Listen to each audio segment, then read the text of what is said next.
Good morning, good afternoon, all that lovely stuff. I don't have much time on my recorder to make a very long video, so I'm sure that'll make some of you very happy.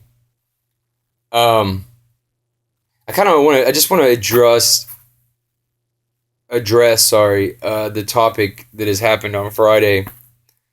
Mainly talk to all of you. I know part of this is going to be more towards us, the Christian people. Um, but I hope what I say helps some of you out there. Um, there's been so much debate on how we are supposed to go about doing things. You know, the homosexuals believe that we should be supportive of the new law. There's a conservative Christian who believes that we should just abolish it and kick and scream and rah, you know. Uh, Both of these ideas are wrong, in my opinion. As much as I'm sure some of you would like me to say, yeah, this is the way we should do it. I don't believe that it is. You know, one thing, when it comes to the law of man, first off, I do believe that we all have freedoms. Believe it or not. I believe that no man should be oppressed by another man. And that's that. That's all there is to it. I hate to say that, but that's all there is to it. You cannot oppress somebody strictly off of your beliefs. You are doing nothing different than any other radical person out there. It doesn't help the Christian faith, it only destroys it. You know, Christianity has had a record of oppression throughout its lifetime. You look at Templars, you look at people with the Salem Witch, whatever you want to look at. There's oppression. This idea that Christianity, if you don't choose to become a Christian, then therefore you work for the other side, so therefore I must destroy you. That is not your place. That is not my place. Let God do the judging. Because He's going to judge every single one of us, including yourself. You know, there's another part of this whole thing where people start talking about love the sinner, not the sin. You know, basically in a sense that we should be supportive of other people's sins. Well, this is incorrect as well. I don't have to love you and love your sin. I'm sorry. I don't even love my own sin. Actually, I hate my own sin. I hate the sin that I commit on a daily basis. I hate the sin that I've committed in my past. I hate the sin that I will commit in the future. That's all there is to it. But I know I'm loved by God. So I know that I can love you for who you are, but I don't have to like your sin. I don't have to like the way you choose to live your lifestyle. That's all there is to it. There's nothing wrong with that. There's nothing wrong. There's always human ideologies going around that we need to live a certain way and be a certain way and rah, rah, rah. No, there's only one way that we should learn to live, and that is the way that Christ taught us. Christ did not teach us to be hateful. Christ did not teach us to condemn. Christ did not teach us to be angry at our brothers and sisters of any type, especially our enemies. Look that verse up. You are to love your enemy greater than your neighbor. These are small fundamentals that Christians choose to not see. Because you deal with your own emotions and your own ideology of how things should be instead of actually how they are. It's heartbreaking. It's heartbreaking to not only watch people on a society level separate themselves or be separated, because that's what we actually are. That's what is happening, is we are being separated. You know, but even within our own community as Christians, we are being separated too. Because you have those who support, you have those who don't support. You have those who are in the middle.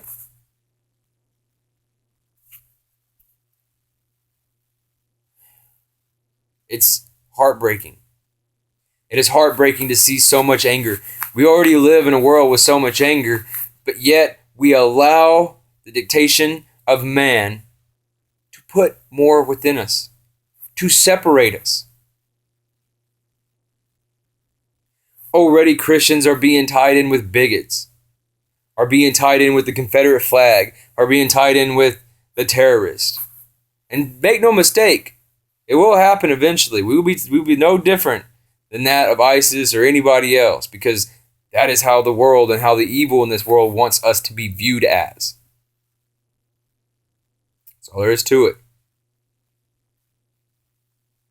By all means, defend our Lord, defend our God, defend our truth that we know.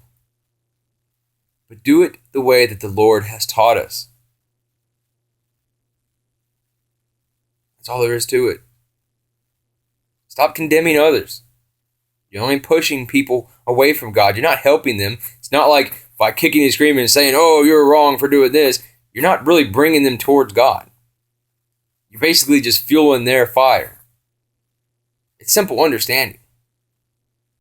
Simple. Now make no mistake, I do believe that spirituality, Christianity, anything that pure and good is under attack. It really is.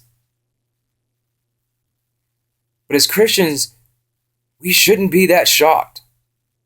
We shouldn't be that surprised over such things that are happening in the world. Let the world do what the world does. Because if you're Christian, we're not really a part of it. We're just here. I know personally, I've never really felt part of the world, part as of the world. Never. I have tried to be a part of the world, but I didn't like the way that felt. I was disgusted with myself. I was disgusted with the way I was living.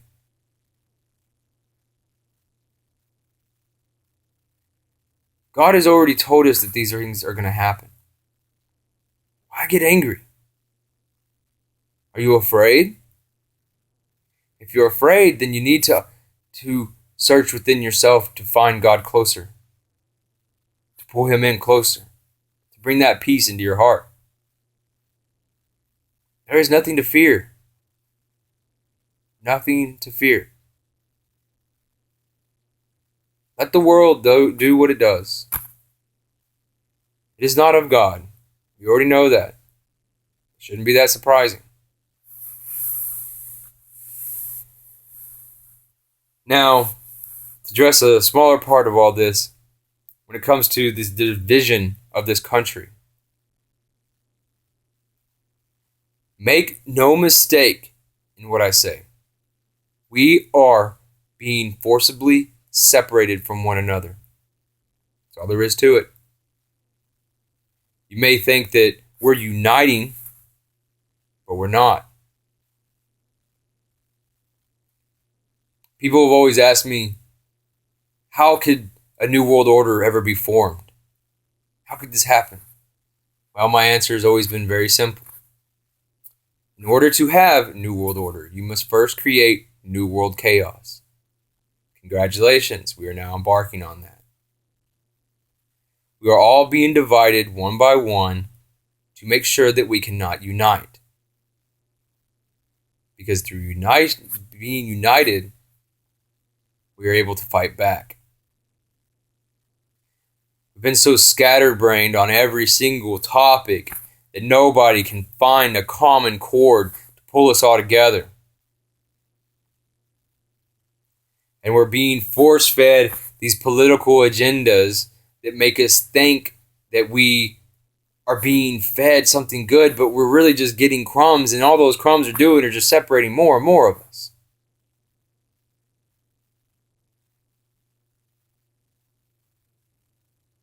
Brothers and sisters, we cannot be separated. We are all united.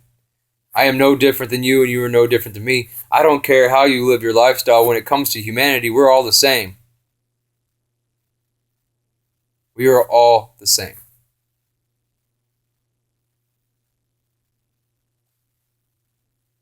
But unfortunately, I believe that we're in an era where we can no longer see that.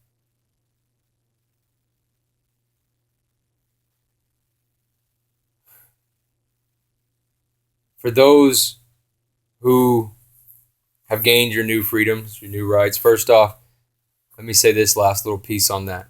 You are always free. This ideology that we have to have a person's opinion to say that we are free is an illusion.